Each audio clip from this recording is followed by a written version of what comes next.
عورت جب بے پردہ اکیلے گھر سے باہر نکلتی ہے تو 17 شیطان اس کے ساتھ ہوتے ہیں اور اس کو خوبصورت بنا کر پیش کرتے ہیں اور مردوں سے کہتے ہیں اس کو دیکھو، اس کو تکو، اور ان کے دلوں میں گناہ کے وسوسے پیدا کرتے ہیں۔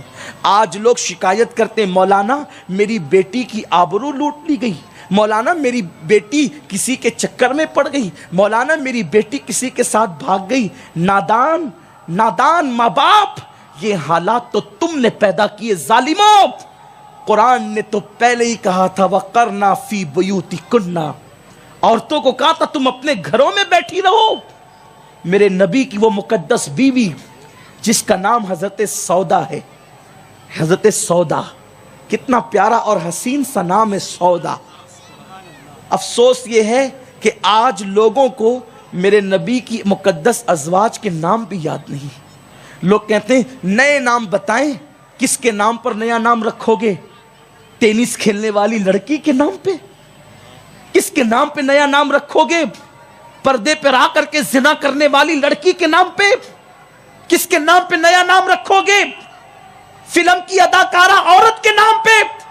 نئے نام تو آج بھی رکھ سکتے ہیں، 1450 سال والے نام جو لوگ بھول چکے ہیں اس کی تجدید کر دو، نئے سرے سے پھر آئیں گے۔ میں پوچھتا ہوں، شاید میری بدگمانی ہو تو اللہ معاف کرے، اس پورے مجمع میں شاید کسی کا نام سودا نہیں ہوگا۔ پھر لوگ کہتے ہیں نیا نام دیجیے، اور پھر میرے نبی کی مقدس بیوی کے نام پہ کوئی نام رکھے۔ خدا کی قسم، حضور کی بیویوں کے برابر کون ہو سکتا ہے؟ نبی پاک اگر چمڑے کی کوئی جوتی پہن لے تو وہ جوتی عرش کے لیے معراج کا ذریعہ بن جاتی ہے۔ اگر چمڑے کی جوتی پہ حضور کا پیر آ جائے، وہ مقدس نالین، پھر اس کو عرش چومتا نظر آتا ہے۔ خدا کی عزت کی قسم، میرے نبی کی جو بیویاں ہیں حضور نے ان کو اپنے نکاح میں لیا، حضور نے اپنے بستر پر ان کو شراب بخشا، حضور نے ان کے بچے ہوئے جوڑے کو خود استعمال کیا۔ وہ جہاں سے منہ لگا کر پانی پیتی تھی حضور نے وہاں منہ لگا کر پانی پیا، وہ جہاں سے کھانا کھاتی تھی ان کی انگلیوں کے نشان کو دیکھ کے حضور نے کھانا کھایا۔ ان عورتوں کا مقام کیا ہوگا جس کے لیے قرآن کہتا ہے کہ اے نبی کی بیبیوں تم عام عورتوں کی طرح نہیں ہو۔ قرآن جن کی عظمت کو واضح کرے وہ حضرت سودا، وہ ماں عائشہ، وہ ماں خدیجہ، وہ ماں زینب بنت حجش، وہ حضرت میمونہ، وہ حضرت ام حبیبہ، وہ حضرت جویریہ، کیسے عظیم نام ہے، وہ حضرت صفیہ۔ دامن نچوڑ دیں تو فرشتے وضو کریں، کیا ان کے مرتبے ہیں، کیا شان ان کی ہے کہ یہ روٹھ جاتی تھی تو مصطفیٰ جان رحمت جنہیں منایا کرتے۔ خدا جسے مناتا ہے وہ مصطفیٰ ان مقدس ازواج کو مناتا تھا۔ وَلَسَوْفَ يُعْطِيكَ رَبُّكَ فَتَرْضَىٰ کہہ کر خدا جس کی رضا چاہتا ہے وہ مصطفیٰ جان رحمت آمنہ کا پیارا لال انہیں منایا کرتا تھا۔ کیا یہ مقدس خواتین ہے؟ ازواج مطہرات کی بات اپنی جگہ، لیکن بات میں ام المومنین حضرت سودا کی کر رہا ہوں۔ آج عورتیں مال میں چلی بے پردہ چلی، آج عورتیں بازار میں چلی بے پردہ چلی، آج عورتیں چلی شادیوں میں ولیموں میں بے پردہ چلی، بے پردہ جا رہی ہر جگہ۔ اور اب تو شوہروں کو اتنی فرصت ہی نہیں کہ بیوی کا ساتھ دے سکے، اکیلے بھیجتے ہیں کہیں بھی تنہا اور عورتیں بھی اب اکیلے جانے کی شوقین ہو گئی۔ شوہر کام پر ہے تو چلو ڈرائیور کے ساتھ ہی گاڑی میں نکل جائیں، پھر اس فتنے پر جو رسوائیاں ہو رہی ہے پھر اس کو بیان کرنے کی ضرورت نہیں ہے۔ ام المومنین حضرت سودا نے کبھی گھر سے باہر قدم نہ نکالا۔ آقا کریم صلی اللہ علیہ وآلہ وسلم کے پردہ فرمانے کے بعد کچھ لوگ آنے کے بعد کہا امی جان آپ نفل عمرہ کے لیے تو گھر سے نکل سکتی ہے نا، آپ نماز کے لیے مسجد نبی میں جا سکتی ہے، آپ حج کے لیے گھر سے نکل سکتی ہے، نہ نماز کے لیے نکلتی ہے، نہ عمرہ کے لیے نکلتی ہے، نہ حج کے لیے نکلتی ہے۔ اگر آپ نکلے تو آپ کے مقام اور مرتبے کے اہتمام کے ساتھ لوگ آپ کو مکۃ المکرمہ تک پہنچائیں گے۔ ام المومنین اما سودا نے کہا کہ میں نے حج بھی کر لیا، میرا حج فرض ادا ہو گیا، میں نے عمرہ بھی کر لیا، عمرہ کا شوق بھی میرا ادا ہو گیا، اب میرے اللہ کے اس فرمان پہ عمل کر رہی ہوں وَقَرْنَا فِي بُيُوتِكُنَّ کہ اپنے گھروں میں بیٹھی رہو. میں اپنے گھر میں بیٹھ گئی ہوں. کبھی کسی نے ان کو قدم گھر سے باہر نکالتے نہیں دیکھا، لیکن جب سودا کو گھر سے باہر نکالا گیا تو حیات ظاہری میں نہیں بلکہ حضرت سودا کا جنازہ نکالا گیا. حضرت سودا کہتی تھی اگر گھر میں رہ کر کے عزت کو تحفظ ملتا ہے پھر وہ نفلی حج اور نفلی عمرے سے بہتر ہے. اگر عورت کی عزت کو تحفظ گھر میں رہنے سے ہے. میں یہ نہیں کہتا کہ نفل حج نفل عمرہ کو عورتیں نہ جائیں، قطعاً نہیں. یہ حضرت سودا کا تقوی تھا جو اپنی عزت کے تحفظ کے لیے نفلی عمرہ کی ہمت نہ کرے. آج عورتیں بازار میں جا رہی ہیں وہ بھی بے پردہ، مال میں دندناتے گھوم رہی ہیں بے پردہ. میرے پیارے آقا صلی اللہ علیہ وسلم کی کنیزوں، بات اتنی ہے دلوں سے اللہ کا خوف نکل گئے. اور یاد رکھنا جس دل میں اللہ کا خوف نہیں پھر وہ جسم کا ڈھانچہ کتے کے جسم سے بھی بدتر ہے.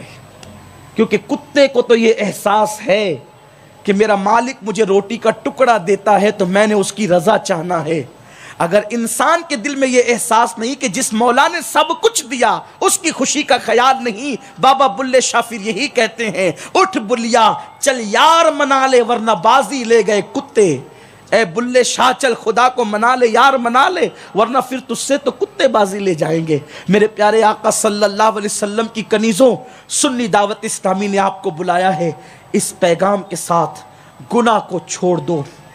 گناہ میں ذلت بھی ہے، گناہ میں رسوائی بھی ہے، گناہ میں رزق کی تنگی بھی ہے، اللہ کی نافرمانی میں آبرو کو خطرہ بھی ہے، اللہ کی نافرمانی کرنے میں بیماریاں بھی ہے، اللہ کی نافرمانی کرنے میں حسن کو 100 دھکے بھی ہے. آؤ اللہ کی نافرمانی سے توبہ کر لیں، آؤ اپنی زندگی کو تبدیل کر لیں، آؤ اپنی زندگی کو بدل لیں. اس لیے کہ توبہ کے دروازے کھلے ہوئے ہیں. آج سے پہلے جو ہوا سو ہوا، آج کے بعد گناہ نہ کریں. اس لیے کہ گناہ انسان کو تباہ کرتے ہیں، گناہ انسان کو برباد کرتے ہیں. اور ایک بات میں کہتا ہوا چلوں، آج طلاق کی شرح بڑھتی جا رہی ہے، خواتین پریشان ہے، شوہر نکاح کے بعد وفا کرے گا بھی یا نہیں کرے گا. میرا اللہ قرآن میں کہتا ہے ان الذین آمنوا وعملوا الصالحات سیجعل لهم الرحمن ودا. جو ایمان لانے کے بعد اچھے عمل کرتے ہیں اللہ ان کی محبت کو لوگوں کے دلوں میں انڈیل دیتا ہے. ارے نادان، جب نیک عمل کی برکت سے جانوروں کے دلوں میں محبت انڈیل دی جاتی ہے تو کیا تیرے شوہر کے دل میں اللہ تیری محبت پیدا نہ کرے گا؟ آج سے 100 سال پہلے ابھی بھی مسلمانوں کے یہاں طلاق کی شرح سب سے زیادہ کم ہے الحمدللہ، لیکن اس کم میں بھی اسلام اس کو پسند نہیں کرتا اور اس کو ختم کرنا چاہتا ہے. بلا عذر شرعی طلاق کو روکنا چاہتا ہے اسلام. میرے آقا صلی اللہ علیہ وسلم کی کنیزوں، اگر تم نیک عمل کرنے لگو تو تمہاری محبت ہر ایک کے دل میں اللہ ہر مخلوق کے دل میں پیدا کرے گا. آپ نہیں دیکھتے وہ رابعہ جس کو کوئی جانتا نہیں ہے، یعنی جس کا کوئی وجود نہیں جانتا، آج اس رابعہ کا تذکرہ خطیب کرتے ہیں. وہ سیدہ فاطمۃ الزہرا منبر پر جمعہ کے دن اللہ اکبر لوگ پابندی کے ساتھ خطبہ جمعہ میں ان کا نام لیتے ہیں، اور جب وہ مقدس اور معزز نام لبوں پر آتا ہے تو نگاہیں عقیدت سے جھک جاتی ہے. آخر اللہ اکبر اما عائشہ کے نام پر سورہ نور کی آیتیں ترانہ پڑتی ہوئی نظر آ رہی ہیں. آخر یہ بھی تو خواتین ہیں. میرے پیارے آقا صلی اللہ علیہ وسلم کی کنیزوں، دقیانوسیت والی سوچ سے نکلو، گناہوں کے خول سے نکلو، گناہوں کی گندگی سے نکلو. گناہوں میں کوئی لذت نہیں، گناہوں میں کوئی مزہ نہیں. اگر بننا ہے ٹینس کی ماہر لڑکی کی طرح نہ بنو، اگر بننا ہے سیریل اور فلموں کی اداکارہ کی نقل نہ کرو، اگر نقل ہی کرنا ہے تو میرے نبی کی اس شہزادی کی نقل تو کرو جس کے لیے اللہ اکبر جس کے گھر میں جبریل امین جیسا فرشتہ بھی اجازت کے بغیر داخل نہیں ہوتا. ذرا اس خاتون کی بھی تو نقل کرو. میرے پیارے آقا صلی اللہ علیہ وسلم کی کنیزوں، توبہ کرو، اللہ توبہ کو قبول کرے گا. اور یہ جو طلاق وغیرہ کی بلا عذر شرعی جو نحوست کے اندر عورتیں آج مبتلا ہو گئی. ادھر سے 6 مہینے شادی ہوئی طلاق ہو گیا, 3 مہینے شادی کو ہوئے طلاق ہو گیا, ہاتھوں کی مہندی بھی نہیں چھٹی طلاق ہو گیا. 200 سال پیچھے جائیے, کبھی آپ کو طلاق ایسا نظر